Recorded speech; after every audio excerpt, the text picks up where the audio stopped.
Nagaa akkam jirtu hordoftoota keenya. Viidiyoo keenya har'aatiin akkaataa baanerii yuutuubii keenyaaf ta'u itti qopheeffannu isiniif fideera. Haga xumuraatti nu waliin tura.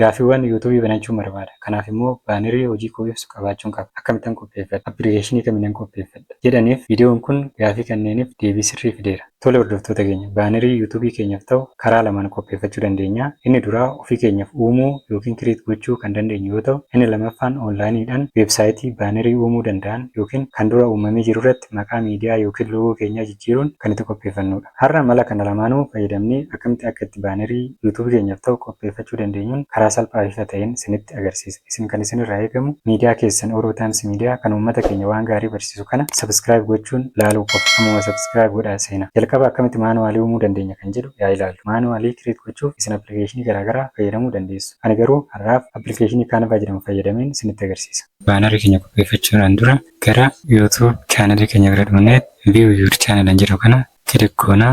Isaan booda customers channel jedhu kana kilik goona. Ittaanee peejii kanatu nu dhufa. Channel customization jedhu kun nuuf banama jechuudha. Erga nu banamee booda asitti brand jedhamu kana xumna.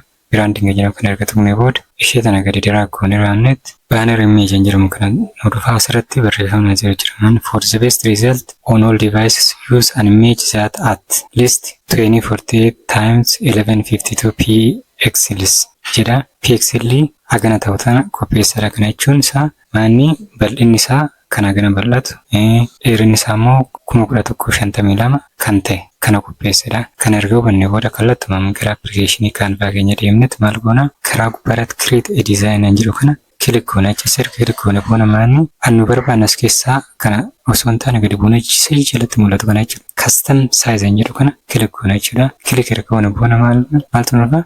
An akkamii qopheessuu dandeessu kan jedhu bal'ina isaa hagamii heetii akkamii qopheessuu qabdu jedha yennu gaafatan immoo achi akka arginetti maanni bal'ina isaa 20 fi 48 akkasumas immoo dheerinni isaa 1152 kana qopheessuu barbaanna jechuudha. Kanaafuu ishee pixelii ta'uu achi erga goone booda create a new design jedhu kana xumna jechuudha. Isa kana erga xumne booda create nu ta'a jira jechuudha. Create erga nu ta'e booda maal goonaa asitti dhufnee bakki duwwaa kana nu dhufeedha. Bal'inni isaa 2048 ta'e akkasumas immoo hojjaan isaa 1152 kan ta'e kana nu qopheesseera jechuudha. Kan nu qopheesse booda kallattu maal goona? Background kanaatti jijjiiranna jechuudha. Background kana asitti karaa bitaatiin nu dhufne background kalarii garaagaraa baay'ee jira jechuudha. As keessaa isa tokkicha kan nuti tole ilaallee too'ii jijjiiranna jechuudha. Kanaafuu background isaa fakkeenyaaf amma nutti tolee jiru kana filadha. Isa kana erga filadhee booda as keessaa karaa bitaa shape wanto as keessaa filanna jechuudha. Shape jira as keessaa barreessine itti barreessine search jiru kana shape tokko as keessaa filanna jechuudha. Fakkeenyaaf ani kana filadhee shape kana as keessaa kana filadhee jechuudha. Ishee kun gidduutti erga inni naa dhufee booda kana na sirreeffadha jechuudha. Gidduu isaatti fidee guddifachuu nan danda'a, sirreeffachuu nan danda'a jechuudha gidduu isaatti. Kun immoo kalariin isaan kana background wajjin wal fakkaata kabira deemnee as keessaa filachuu dandeenya jechuudha. As keessaa fakkeenyaaf kana fudhachuu dandeenya jechuudha. Maaliif kun sirrii ta'eera. Isa kana keessaa as sirrii ta'e ilaallee isa kana haala kanaan teechisna jechuudha. Erga haala kanaan teechisne booda maanni loogoo immoo asxaan bakka waan hojii jechuudha. Yaanne bakka nu element kan jiru kana keessa dhufnee raawwannetti filanne jechuudha. Fakkeenyaaf nu amma asittaan hojjetaa jiru maanni fakkeenyaaf YouTube tuutoriyaalii waan ta'eef as keessaa YouTube tuutoriyaalii bakka bu'u giraafiksii isaa ta'u footos isaa ta'u as keessa ilaallannee fakkeenyaaf footoon barbaada as keessaa isa kana filadha jechuudha. Fidee as godhadha jechuudha. Erga as godhadhee booda maanni asitti deebi'een ishee kana irratti jechuudha. Maqaa YouTube keenyaa asitti dhumne barreeffanne jechuudha. Fakkeenya heading laayatan jedhu kanatti dhumne asitti maannaani Oroo Times miidiyaa jechuu dandeenya jechuudha. Inni haala kanaan barreeffachuu dandeenya. Ishee kana guddate akkatti xiqqeessuu dandeenya jechuudha. Interkoonee xiqqeessuu dandeenya. Haala kanaan erga xiqqeessinee booda finnee achirra kaa'achuu dandeenya jechuudha. As iddoo kana yoo barbaanne isa kana kalarii isaa gara barbaannetti jijjiiruu dandeenya. Isa kanatti jijjiiruu dandeenya. Isa kanatti hojii amma nu ta'eera jechuudha. Haala kanaan Oroo Times miidiyaa jennee qopheessine amma maal goonaa barreeffama biraa barreessina jechuudha. Asitti barreeffama biraa wanta hojjennu tokko fakkeenyaaf amma YouTube tuutoriyaalii maqaa sana barreessine YouTube tuutoriyaal isa kana gara nuti finnee sirrii kanaan teechifannaa jechuudha. Guddisna asiin immoo online teaching isa kana dhumneet maal goona akkanatti xiqqeessifannaa jechuudha. Isa kanallee xiqqeessine barreeffama kana diraa goonee isa filanna jechuudha. Akka irratti fudhachuu dandeenya jechuudha. Sirrii kanaan haala kanaan sirreeffachuu. Kan biraa immoo YouTube tuutoriyaalidha. Kanaafuu saayizii isaa itti dabalachuu dandeenya. Rakkoon qabu saayizii isaa haala kana itti dabalachuu dandeenya. Kanas dabaluu dandeenya saayizii isaa maal kan qabu. Kan daballee gidduu isaatti gidduu irra haala kanaan erga lafa kaa'annee booda yuutuubii kana tuutoriyaalii kana kan ibsu elementiiwwan tokko tokko finnee as kaa'uu dandeenya jechuudha. As keessa dhufnee elementii jiru keessa dhufnee maal goonaa tuutoriyaalii kana anis bakka bu'istee as keessa dhufnee barbaadanna jechuudha. Giraafiksitti deemnee as keessa argannee barbaadanna. Yuutuubii bakka bu'u fakkeenyaaf tuutoriyaalii bakka bu'uu danda'u as keessaa filanna jechuudha. As keessaa filannaa fakkeenyaaf ani kana filadhaa jechuudha. Amma kanaaf saayizii sanan xiqqeessa haala kanaan xiqqeessee saayizii sirrii kanaan gahaa. Onlaayin tiichingii jedhu kanas tirfee onlaayin tiichingii jedhee barreeffadha jechuudha. Sirchingii kanarra barreeffama onlaayinii waan ta'eef kan hunduun argama jechuudha. Onlaayin tiichingii jedhu kanas irraa sirchiin jedhaanii naaf fida jechuudha. Onlaayin tiichingii keessaa kan naaf ta'u ilaalee filadha jechuudha. As keessa ilaalee filadhaa. Mee kana fakkeenyaaf kana filadhe haala kanaan bilisaan ta'e ilaallee filanna jechuudha. Filannaa yookiin asittis immoo finnee biraatti dabaluu dandeenya barbaan haala kanaan finnee as kaa'uu dandeenya. Asittis kabiraa waan barbaan yuutuub as keessaa finnee as keessa dhufnee wanna barbaan as keessaa filachuu ni dandeenya. As keessaa kan nuti jalaallee keenya kana fudhachuu ni dandeenya. Finnee saayizii isaa xiqqeeffannaa.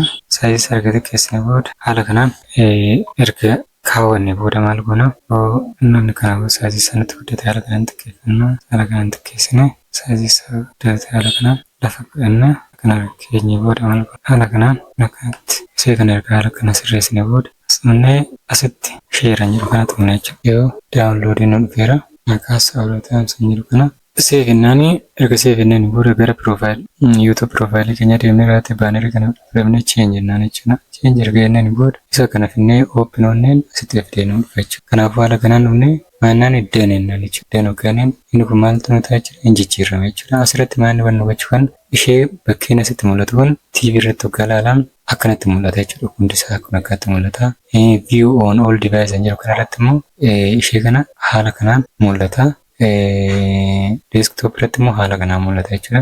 Kanaan qopheessine booda daniinaan publish jennaan jechuudha. Kana booda akkanatti nu jijjiirama. Ani amma jijjiiruu waan hin barbaanneef kaansilan jedhaan jechuudha. Kanaafuu haala kanaan baanerii keenya kaanvaa fayyadamnee maanuwaalii qopheessinee jirra jechuudha. Maanuwaalii uumuu yoo barbaanne haala kanaan qopheeffachuu dandeenya. Lakkii kana hin barbaadu yoo jenne immoo gara kaanvaatti deebineeti iddoo create design jedhu kana tunnee asitti YouTube baanerii jedhu kana kilik goona jechuudha. Erga kilik goone booda bakka duwwaan akkanaa kun nuu banamaa. Erga nuu baname booda saayizii isaa beekuu qabna jechuudha. Saayizii isaa beekuudhaaf immoo maal goonaa gara chaanalii YouTube keenyatti deebineeti baaner imeejii fuulduratti barreeffamee jiru kana ilaalla jechuudha. Dheerina dalgeen isaa hagana ta'e kana qopheessuu qabna jechuudha. Kanaafuu erga kana beekne booda gara kaanvaatti deebineeti saayizii isaa murteessuudhaan maal goonaa gubbaa isaati irratti mallattoo sadan kana jira isa kana xunna jechuudha. Erga xunne booda create design jedhu kana mallattoo da'uu kana xunna jechuudha. Kana booda asitti custom size jedhu kana xunna jechuudha. Erga isa xunne booda width yookiin immoo dalgeen isaa hagamii barbaaddudha. Akka achitti ilaalletti 2020 fi 48 pixel dha.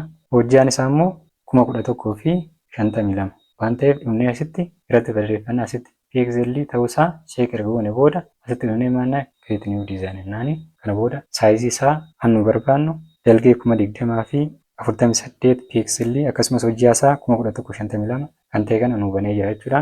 Kana booda maal goonaa asitti iddoo search jedhu kanatti YouTube banner jennee search jennaa jechuudha. Haala kanaan nu dhufa. Erga nu dhufee booda asitti maal goonaa tempileetota chaanalii YouTube'iif ta'u baay'eetu jira jechuudha. Fakkeenyaaf as keessaa achi oftanii an barbaadan fakkeenyaaf educational banner jedhu jira, gaming banner jedhu jira. Waa baay'ee jira jechuudha. Fakkeenyaaf asitti dhufnee educational YouTube banner jedhu kana as keessaa odoo filannee isuma kana irratti kilik goone fakkeenyaaf nama ishee kana mallattoo ida'uu kana kilik godha akkanatti iddoo kanatti na dhufa jechuudha. Saayizii kiyya wajjin wal qixxaatee na dhufa. Kana booda maalan godhaa asitti dhufee tanan baagiraawundii isaa jijjiirachuu nan danda'a. Kan baay'ee jira waan ta'an kanaatis kophaatti jijjiirachuu nan danda'a. Loogoo kiyyallee asii jijjiirachuu nan danda'a jechuudha. Fakkeenyaaf asitti dhufnee baagiraawundii keenya jijjiiranna jechuudha. Baagiraawundii keenya jijjiirachuudhaaf isuma baagiraawundii kana kilik goone gubbaarratti baagiraawundii kalariin isaa nu dhufa.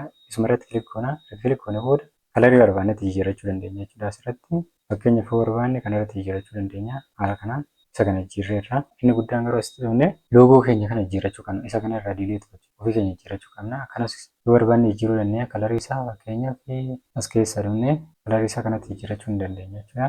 Yookiin immoo isa kanatti jijjiirachuu dandeenya. Hannu ta'etti Fireemii isaa kana kanatti jijjiirannee booda asitti kilik goonee maal goona bakka elementii yeroo kanatti dhumnee wanta bakka nu bu'u dhumnee irra godhanna jechuudha. Fakkeenyaaf kan bakka nu bu'u fakkeenyaaf kana hidhee filadhe asitti isin elementa jettu kana keessa dhuftanii wanna bakka isin bu'u searchii goota. Fakkeenyaaf faarmii yoo ta'e waa'ee nyaatota irratti hojjettan yoo ta'e waa'ee barumsaa irratti hojjettan taasifti erga barreessitanii booda isinii fidaa asin bakka bu'u achirra godhatu. Yookiin immoo suuraa keessan illee dhuftanii upload jiru kana dhuftanii achirra godhachuu dandeessu jechuudha. Ani amma fakkeenyaaf mee asirraa elementii kana keessaa kanatu bakka na bu'e jedhee yoo yaade isa kana fideen asirra godhadha jechuudha. Saayizii sana sirreeffadhaa akka kana wajjin tokko naa ta'u kana booda erga sirreeffadhee booda waa'ee hojii kiyyaa kan ibsu fakkeenyaaf kan immoo teaching fakkeenya jedhee asirratti barreeffachuu danda'a. Kana teaching asirratti immoo tutorial jedhee asirratti barreeffachuu ni danda'a. Isa kanarraa barreessee irratti double click erga godhee booda asirratti maal tutorial jedhee haala kanaan akkanatti barreeffachuu ni danda'a. Kana booda isa kana kalarii isaa kan barbaadetti foonti isaa yeroo barbaadetti ta'etti jijjiirrachuu ni danda'a. Isin kana saayizii isaallee